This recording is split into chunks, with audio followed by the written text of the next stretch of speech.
கோவை மாவட்டம் மதுக்கரை பகுதியில் உள்ள தர்மலிங்கேஸ்வரர் கோவிலுக்கு சொந்தமான 125 கோடி ரூபாய் நிலம் மீட்பு. மோசடியில் ஈடுபட்ட கோவில் பரம்பரை அறங்காவலர்கள் பணி நீக்கம். இந்து சமய அறநிலையத்துறை அதிரடி நடவடிக்கை எடுத்துள்ளதாக முன்னாள் அறங்காவலர் கண்ணன் பேட்டி. கோவை மாவட்டம் மதுக்கரை அடுத்த மரப்பாலத்தில் மிகவும் பிரசித்தி பெற்ற அருள்மிகு தர்மலிங்கேஸ்வரர் திருக்கோவில் உள்ளது. இந்த திருக்கோவிலில் முறைகேடுகள் நடப்பதாக முன்னாள் அறங்காவலர் கண்ணன் இந்து அறநிலையத்துறையிடம் நீதிமன்றம் மூலமாக புகார் அளித்தார். இந்த புகாரின் அடிப்படையில் இந்து அறநிலையத்துறை அதிகாரிகள் ஆய்வு செய்து இந்த திருக்கோவிலில் 28 முறைகேடுகள் நடந்துள்ளதாக கண்டுபிடிக்கப்பட்டதுடன் கோவிலுக்கு சொந்தமான 125 கோடி ரூபாய் சொத்துக்களை மீட்டுள்ளதாக இன்று திருக்கோவில் முன்னாள் அறங்காவலர் கண்ணன் செய்தியாளர்களிடம் கூறினார். மேலும் இதுகுறித்து அவர் கூறுகையில், கோவில் அறங்காவலராக இருந்த R.K. கிருஷ்ணசாமி இந்து அறநிலையத்துறை அதிகாரிகளிடம் ஒப்புதல் வாங்காமல் பரம்பரை வாழ்நாள் அறங்காவலர்களாக ஜெயச்சந்திரன், முரளி, மொபைல் ரவி, திருமூர்த்தி, எலக்ட்ரிஷியன் மயில்சாமி ஆகியோரை நியமனம் செய்துள்ளார். இந்த நிலையில் R.K. கிருஷ்ணசாமி உள்ளிட்ட 5 பேரும் பல்வேறு முறைகேட்டில் ஈடுபட்டு வருவதாகவும் கோவில் பணத்தை கையாடல் செய்ததாகவும் புகார்கள் எழுந்து வந்தது. இந்த முறைகேடுகள் குறித்து கேள்வி எழுப்பியதால் தற்காலிக அறங்காவலராக இருந்த C.K. கண்ணன் கோவிலை விட்டு வெளியேற்றப்பட்டார். இதனைத் தொடர்ந்து இந்த முறைகேடு குறித்து சென்னை உயர்நீதிமன்றத்தில் புகார் அளித்தார் கண்ணன். இதனைத் தொடர்ந்து இந்த முறைகேடு குறித்து விசாரணை செய்து அறிக்கை தாக்கல் செய்ய சென்னை இந்து சமய அறநிலையத்துறை ஆணையர் உத்தரவிட்டார். அதன் பேரில் குழு அமைக்கப்பட்டு விசாரணை நடத்தியதில் கோவில் தட்டு காணிக்கை பணம், நிரந்தர உண்டியல், தற்காலிக உண்டியல் பணம், கோவில் மண்டப வாடகை, கடைகள் மூலம் கிடைத்த தொகை, கோவிலுக்கு நன்கொடையாக வந்த ஆபரணங்கள் ஆகியவற்றில் முறைகேடு நடந்தது கண்டுபிடிக்கப்பட்டது. மேலும் கோவிலுக்கு சொந்தமான மதுக்கரை L&T பைபாஸ் ரோட் அருகே இருந்த 125 கோடி ரூபாய் மதிப்பிலான 28.15 ஏக்கர் நிலமும் மீட்கப்பட்டது. R.K. கிருஷ்ணசாமி உள்ளிட்டோர் மீது 28 வகையான குற்றச்சாட்டுகளை குழுவினர் பதிவு செய்தனர். இந்த குற்றச்சாட்டுகளின் அடிப்படையில் R.K. கிருஷ்ணசாமி, V. திருமூர்த்தி ஆகியோரை தர்மலிங்கேஸ்வரர் திருக்கோவில் வாழ்நாள் பரம்பரை அறங்காவலர் பதவியிலிருந்து தற்காலிக நீக்கம் செய்து இந்து சமய அறநிலைத்துறை உத்தரவிட்டுள்ளது. நேர்மையானவர்கள் இந்த பதவிக்கு விரைவில் நியமிக்கப்பட இருப்பதாக அதிகாரிகள் தெரிவித்தனர் என்று கூறினார். இன்ஸ்பெக்ட் பண்ணதுல 28 குற்றங்கள் நிரூபணமாகி இவங்கள தற்காலிக பணி நீக்கம் பண்ணியிருக்காங்க. அது மிக வரவேற்கத்தக்கது. தமிழக அரசுக்கும் HRNCக்கும் காவல்துறையின் நண்பர்களுக்கும் மதுக்கரை ஒன்றிய பக்தர்களுக்கும் குறிப்பாக ரேக்லா கிளப் நண்பர்கள் நவக்கரை அனைவருக்கும் எங்கள் எல்லை மாகாளியம்மன் தர்மாலய அறக்கட்டளையின் சார்பாக நன்றிகளை தெரிவித்துக் கொள்கிறோம்.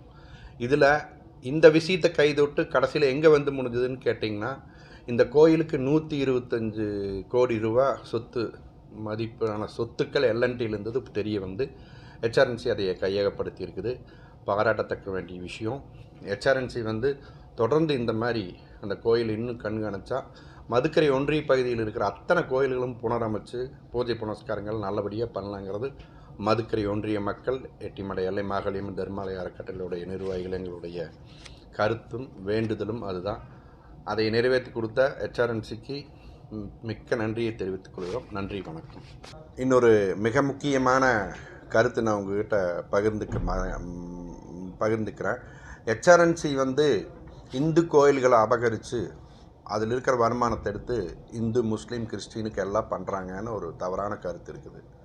அப்படி பண்ணினா கூட அது தப்பு கிடையாது. நம்ம இந்திய தேசம் பல மொழி இனங்களை கடந்து ஒரு மாபெரும் ஒற்றுமையில் இயங்கிக்கூடிய இருக்கிற ஒரே உலகத்தில் தேசம் நம்ம இந்திய தேசம். அப்படியே இருந்தாலும் எனக்கு அதில் அப்ஜெக்ஷன் இல்லை. எல்லாத்துடைய தவறான புரிதலுக்கு ஒரு விளக்கம் சொல்கிறேன். HRNC வந்து இந்த கோயிலில் வரக்கூடிய வருமானங்களில் 12 விழுக்காடு மட்டும் அகவிலைப்படிக்காக எடுக்குது. மீதி இருக்கிறது அந்தந்த கோயிலில் டெபாசிட் இருக்குது. இந்த 3 மாத காலங்கள்லேயே 7 லட்சம் ரூபா டெபாசிட் இருக்குது தர்மலிங்கேஸ்வரர் மலை. இந்த மலை ஒரு கால பூஜை திட்டத்தில் பணம் வாங்கிட்டு இருக்காங்க, வருமானமே இல்லைன்னு சொல்லி. ஸோ இந்த இந்து அறநிலையத்துறை வந்து இருக்கிறது மிக நல்லதுன்னு என்னுடைய கருத்து. அதே மாதிரி நீங்கள் பார்த்தீங்கன்னா ஒரு 10-14 கோடி ரூபா இது நம்ம மருதமலையில் டெபாசிட் இருக்குது. பழனியில் 100கணக்கான கோடி இருக்குது. இதைய என்ன பண்ணலான்னு கேட்டிங்கன்னா, அரசு தலையிட்டு இது என்னை முறைப்படுத்தி இந்த பகுதி மக்களுக்கும் இந்த கோயில்களுக்கும் நலன் செய்யக்கூடிய வகையில் விரைவாக செயல்படுத்தணும். ஒரு HRNCங்கிறது ஒரு அரசு போல் அது மெல்லத்தான் இயங்கும்.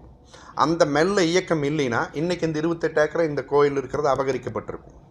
நம்ம எடுத்துகிட்டு போன பிரச்சனை வேறு, இப்போ வந்திருக்கிற பிரச்சனை வேறு. நீங்கள் இந்த கோயிலுக்கு கீழே 1.5 ஏக்கரை இருக்குது, அது என்னோட மண்டபங்கிறார் அவர். 1948 வேலைப்ப ஒன்றை எழுதி கொடுத்த சொத்து அது. அவங்கள சார்ந்த மதுக்கிற நபர்கள் எழுதி கொடுத்தது. அதே மாதிரி எல்என்டியில் 28 ஏக்கர் இன்றைக்கி 125 கோடிக்கு போகும். அது இப்போ ஹெச்ஆர்என்சி டேக் ஓவர் பண்ணிடுச்சு. கூடி விரைவில் அவங்களே இது பண்ணுவாங்க. இப்போ வந்து ஹெச்ஆர்என்சி அரசு துறையில் எல்லாமே என்னை தலைமை ஏற்று நடத்த சொல்கிறாங்க. நான் அது தலைமை எடுத்துக்க போகிறதில்ல. ஏன்னு கேட்டிங்கன்னா, இவர் ஒரு குற்றச்சாட்டு வச்சார், நான் சிறுபான்மையின தலைவர், என்னை ஒதுக்கிட்டு இவர் கவுண்டர் சமுதாயத்தில் வர்றாங்கன்னு. நான் பதவிக்கே வரல. நான் அங்கே ஒரு தொண்டனாக என்ன பண்ண போகிறேன்னா, இப்போ அந்த வனத்துக்குள்ளே இருக்கிறனால அங்கே வர்ற இந்த பக்தர்களுக்கு வந்து பாதுகாப்பு இல்லை. புலி சிறுத்தை நடமாட்டம் அதிகமாக இருக்குது. கீழேருந்து இந்த 1000 படிக்கும் திருப்பதி மாதிரி ஏங்கிள் ஃபிட் பண்ணி சைடில் நெட்டு கட்டி மேலே வரைக்கும் கவர் பண்ணி ஒரு பாதுகாப்பு பண்ணி கொடுக்க போகிறோம். வருஷம் நான் நடத்துகிற மாதிரி சித்ரா பௌர்ணமி பண்ண போகிறோம். அதே மாதிரி அங்கே வர்றவங்களுக்கு மிகுந்த சுகாதாரக்கேடு இருக்குது.